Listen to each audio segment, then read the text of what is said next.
Bismillahirrahmanirrahim. Assalamualaikum warahmatullahi wabarakatuh. Nabi Muhammad SAW adalah makhluk paling sempurna, nama yang paling populer di langit dan di bumi. Nama tersebut diberikan oleh Abdul Muthalib untuk kelahirannya. Dalam kitab As-Safinah Al-Qadiriyah, Syekh Abdul Qadir Jailani menjelaskan bahwa pada saat Abdul Muthalib memberikan nama Muhammad, beliau ditanya oleh seseorang, "Mengapa cucumu diberi nama Muhammad? Bukankah ini adalah nama yang belum pernah digunakan oleh kaummu?" Lalu Abdul Muthalib menjawab, "Aku ingin dia dipuji, baik di bumi ataupun di langit." Ini membuktikan bahwa Allah ternyata mengabulkan doanya, sebagaimana sesungguhnya telah dikehendak oleh Allah sendiri. Pada suatu malam, Abdul Muthalib bermimpi melihat sebuah rantai yang terbuat dari perak keluar dari punggungnya. Rantai itu memiliki 4 ujung, satu berada di langit, satu berada di bumi, satu berada di barat, dan satu lagi berada di timur. Kemudian rantai itu menyapu menjadi sebuah pohon. Setiap helai daunnya memancarkan cahaya. Semua orang, mulai dari barat sampai ke timur, seolah-olah bergelantungan kepadanya. Setelah mimpi itu diceritakan pada orang lain, mimpi tersebut ditafsirkan bahwa kelak dari keturunannya akan lahir seorang yang menjadi tempat bergantung semua umat manusia. Semua makhluk yang ada di langit maupun di bumi memuji bayi tersebut. Ibunda Siti Aminah pun pernah mendengar suara yang mengatakan, "Sungguh engkau telah mengandung seorang bayi yang akan memimpin umat ini. Jika engkau telah melahirkannya, maka berikan nama Muhammad untuknya, sebab Allah telah menetapkan nama Muhammad ini untuknya jauh sebelum Dia menciptakan seluruh makhluknya." Diriwayatkan pula oleh Ibnu Asakir dari Ka'ab al-Akbar bahwa Adam alaihissalam melihat nama Muhammad tertulis pada tiang arasy di langit, pada setiap ruangan istana di surga, di sungai-sungai tempat pemandian bidadari, pada setiap helai daun pohon tuba dan Sidratul Muntaha, pada ujung-ujung tirai di kening para malaikat, dan tidak ada seorang pun yang menggunakan nama Muhammad sebelum beliau. Tapi pada saat kelahiran Muhammad sudah dekat dan ciri-cirinya tersebar luas di kalangan ahlul kitab, maka mereka menggunakan nama tersebut untuk anak-anak mereka dengan harapan salah satu dari keturunan mereka yang akan menjadi nabi.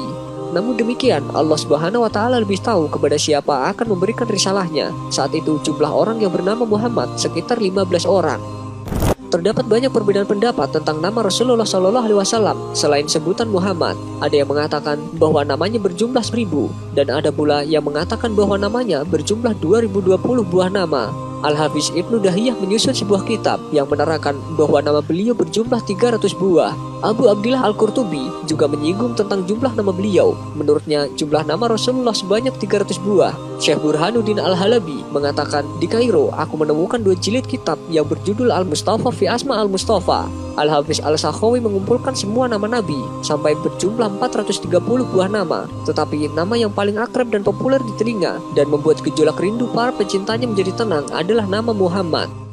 Imam An-Naisaburi pernah ditanya tentang nama Nabi Muhammad. Mengapa nama Nabi Muhammad terdiri dari 4 huruf, yaitu Mim, Kha, Mim, dan Dal, dan apa artinya? Imam An-Naisaburi mengatakan, karena asma Allah terdiri dari 4 huruf, Dia jadikan namanya 4 huruf supaya bertepatan dengan nama Allah Subhanahu wa Ta'ala. Allah menyandingkan nama Nabi Muhammad SAW dengan namanya dalam 2 kalimat syahadat dan azan serta lainnya. Dalam Al-Quran surat Al-Insyirah ayat 4 disebutkan, "Dan kami tinggikan untukmu sebutanmu." Menurut sebagian ahli tafsir, makna dari ayat tersebut adalah, tidaklah aku disebut kecuali Muhammad disebut bersamaku. Adapun arti-artinya, segolongan ulama mengatakan sesungguhnya arti mim ialah mahkul kufri bil Islam atau menghapus kufur dengan Islam. Ada yang mengatakan mahu asyai'at mimman ittaba'ahu atau menghapus dosa-dosa dari pengikutnya. Ada yang mengatakan manallahi 'alal mu'minin bi Muhammad sallallahu alaihi wasallam. Artinya karunia Allah kepada orang-orang beriman dengan adanya Nabi Muhammad sallallahu alaihi wasallam.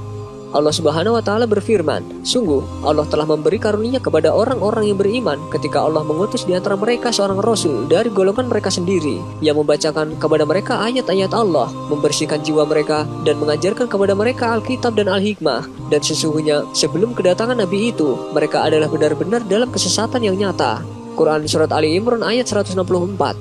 Ada yang mengatakan munzirun wa mubashir, artinya pemberi peringatan dan pembawa kabar gembira. Ada yang mengatakan maliku umatihi atau raja umatnya. Ada juga yang mengatakan al-maqam al-mahmud, artinya kedudukan terpuji.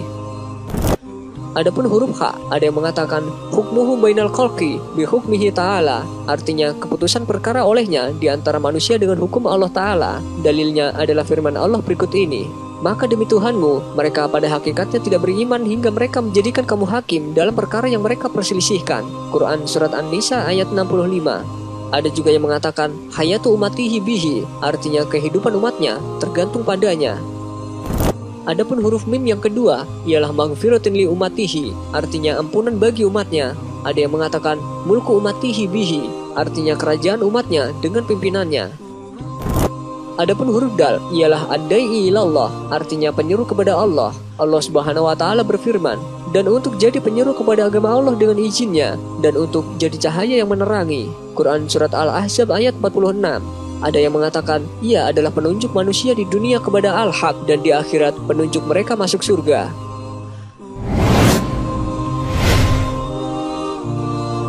Dalam nama Nabi Muhammad terdapat beberapa keistimewaan. Pertama, Allah menggabungkan namanya dengan nama Nabi Muhammad. Kedua, penciptaan manusia oleh Allah dengan bentuk nama Nabi Muhammad. Ketiga, Allah menyandingkan namanya dengan nama Nabi Muhammad. Keempat, penulisan namanya di arsy. Diriwayatkan bahwa ketika Allah menciptakan arsy, ia berguncang karena Allah menulis nama Muhammad SAW di atasnya, baru kemudian menjadi tenang.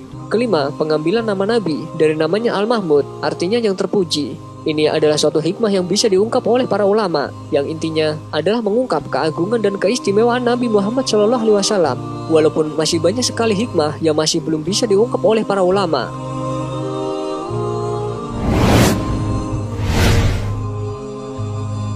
Terkait rahasia di balik nama Muhammad, di mana banyak makna yang tersirat dalam kebesaran nama yang sederhana itu. Entah apakah ini merupakan salah satu mujizat atau sekedar kebetulan saja, bahwa ada fakta menarik dari abjad atau huruf yang tersusun dari itu. Hikmah dari penyusunan huruf-huruf menurut tertib ini, ada yang mengatakan karena Allah Subhanahu wa taala menciptakan manusia dalam bentuk kata Muhammad. Mim seperti bentuk kepala manusia, ha seperti kedua tangan, bagian bawah ha seperti perut, dan punggungnya seperti punggung manusia, dan mim yang kedua seperti tempat pertemuan kedua paha dan jalan keluar, sedangkan dal seperti kedua kaki. Dengan hal ini, banyak para ahli tafsir yang mengait-ngaitkan antara manusia sebagai makhluk ciptaan Tuhan yang paling tinggi, yang memiliki akal dan rasa, seperti tercermin pada perilaku Nabi Muhammad SAW.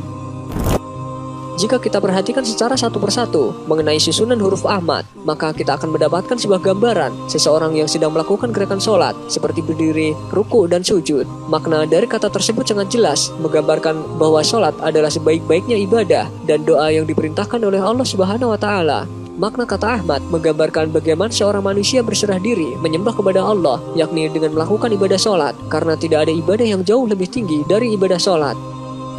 Sedangkan jika kita gabungkan susunan huruf dalam bahasa Arab kata Muhammad tersebut, maka kita akan mendapatkan sebuah gambaran seseorang yang melakukan sujud kepada Allah Subhanahu wa taala. Sujud tersebut sama persis dengan sujud manusia ketika melakukan ibadah sholat, di mana terdapat 8 titik yang menyentuh dengan bumi. Hal tersebut menunjukkan bahwa manusia harus berserah diri dan pasrah kepada Allah Subhanahu wa taala sebagai pencipta seluruh alam semesta ini. Mungkin masih ada banyak sekali makna-makna yang tersirat di balik nama Muhammad. Makna-makna tersebut jarang diketahui oleh orang karena memang sangat jarang yang bisa mengungkap makna sedalam itu. Bahkan ahli tafsir sekalipun belum tentu bisa mengungkap makna yang sebenarnya mengenai susunan nama Muhammad tersebut.